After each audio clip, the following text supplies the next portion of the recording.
So hello guys, अब हम बात करते हैं पास्ट कंटिन्यूस टेंस की। ठीक है, तो अब आ जाते हैं पास्ट कंटिन्यूस टेंस। सही है। तो पहला है हमारा एफर्मेटिव सेंटेंस।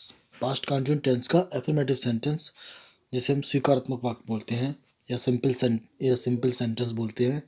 ठीक है, तो यहाँ आदर्श वाक्य दिए हुए हैं, जिसे हम इंग्लिश में मॉडल सेंटेंस भी बोलते हैं। ठीक है, तो अब इनकी पहचान कैसे करेंगे, पास्ट कंटिन्यूस टेंस की पहचान कैसे होती है। पहचान देख लीजिए।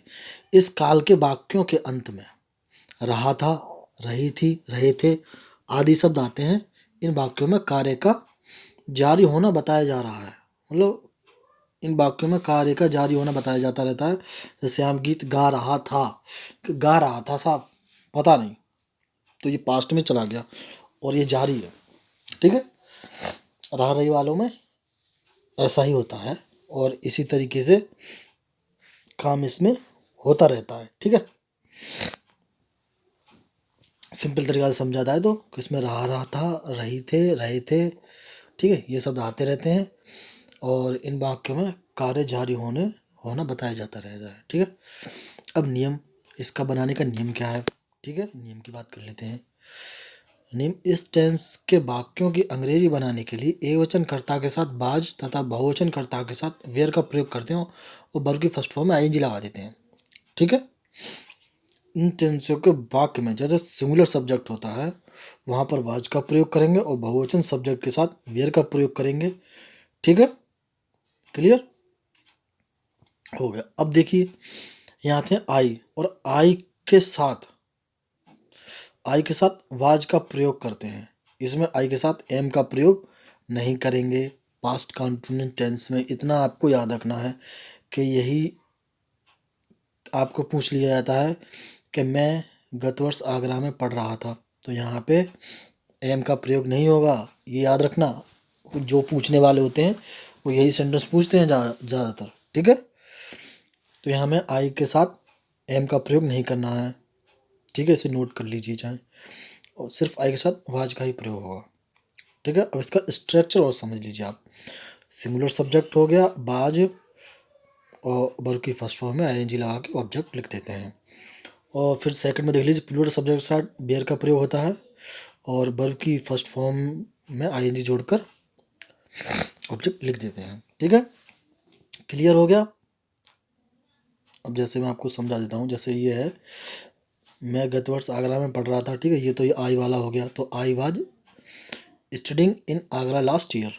ओके, अब ये रहा सिंगुलर सब्जेक्ट वाला, श्याम गीत गा रहा था, तो Shyam was singing a song. ठीक है, और एक ये भी है, वह अपना पाठ याद कर रही थी, she was learning her lesson. ये भी सिंगुलर सब्जेक्ट के अंदर आ रहा है। ठीक है, लेकिन यहाँ पर है लड़के फल खा रहे थे, तो द बॉयज़, लड़के हैं, लड़के बहुत से हैं, तो ये प्लूरल सब्जेक्ट हो गया, तो यहाँ पे हम वेयर का प्रयोग करते हैं, इसलिए the boys were eating the fruit हो गया। ठीक है, अब हम बात करते हैं नेगेटिव सेंटेंस की। ये तो हुआ हमारा अफर्मेटिव, तो अब पास्ट कंटिन्यूस का हो गया नेगेटिव। अब नेगेटिव के अंतर का हम पहचान कैसे करेंगे। इन काल के वाक्यों के अंत में रहा था, रहे थे आदि शब्द आते हैं तथा वाक्य के बीच में नहीं या कभी नहीं लगा होगा। सिंपल है, बस वहाँ पे नोट नहीं है, इसमें नेगेटिव है, नहीं है, कभी नहीं का आ जाएगा। ठीक है, तो अब बात करेंगे नियम की। अब इसको बनाने का नियम क्या है। ठीक है, नियम देख लीजिए। तो इन वाक्यों में एक वचन कर्ता के साथ वाज नोट तथा बहुवचन कर्ता के साथ वेयर नोट लगाते हैं तथा वर्ग के फर्स्ट फॉर्म में आईजी जोड़ देते हैं। ठीक है, नियम हमें पता चल गया। सिंगुलर सब्जेक्ट के साथ वाज नोट और प्लूरल सब्जेक्ट के साथ वेयर नोट लगा देते हैं, और जहाँ पर और नंबर 2 में है कभी नहीं के लिए नेवर का प्रयोग करते हैं, तो वहाँ पर हम नेवर लिख देते हैं कभी नहीं के लिए। ठीक है, तो और स्ट्रक्चर में देख लीजिए आप।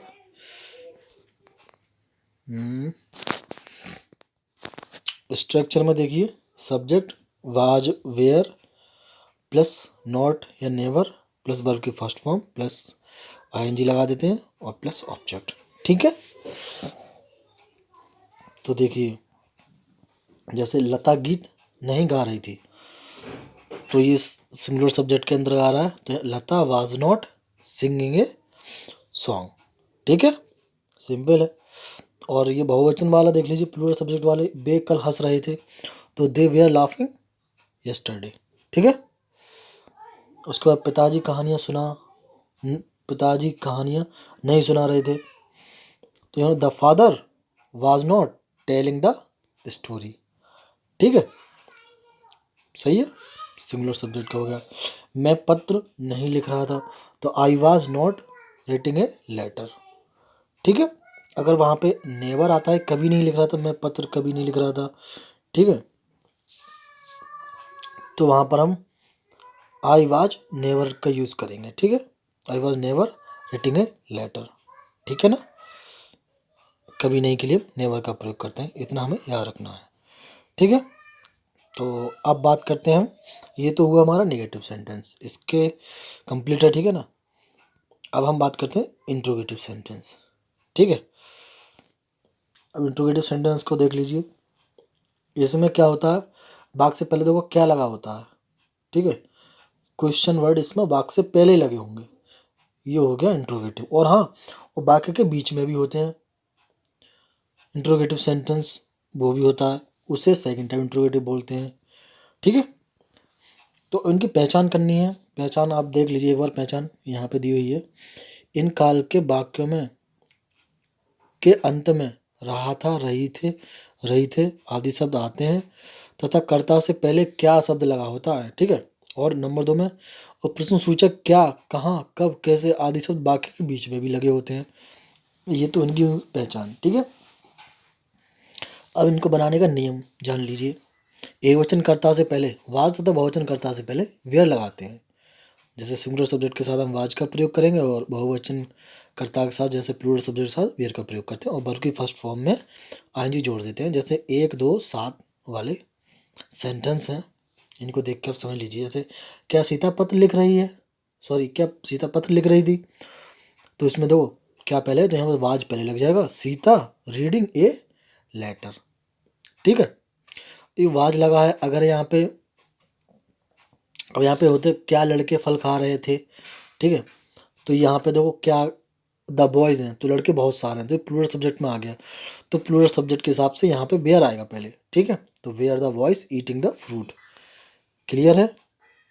अब हम बात करते हैं तीसरे नंबर पर आ जाइए। जब वाक्य के बीच में क्या, कहाँ, कब, कैसे आदि सब लगे होते हैं, तो इनकी अंग्रेजी वाक्य में सबसे पहले रखते हैं, तथा वाज वेयर रखकर कर्ता के बाद वर्ब के फर्स्ट फॉर्म में आईएनजी लगाई। जैसे वाक्य नंबर 3 और 5 है। देखो वाक्य नंबर 3, तुम क्रिकेट क्यों खेल रहे थे, क्योंकि स्पेन लगा देते हैं हम इसमें पहले, वाई, फिर यू है, तो यू हमारा सब्जेक्ट बहुवचन में अंदर आता है, सिंगुलर प्लूरल सब्जेक्ट के अंतर्गत, तो इसके हिसाब से आएगा यहाँ वेयर, और यू खेल रहे थे, प्लेइंग क्रिकेट। सिंपल हो गया ये। अब हम बात करते हैं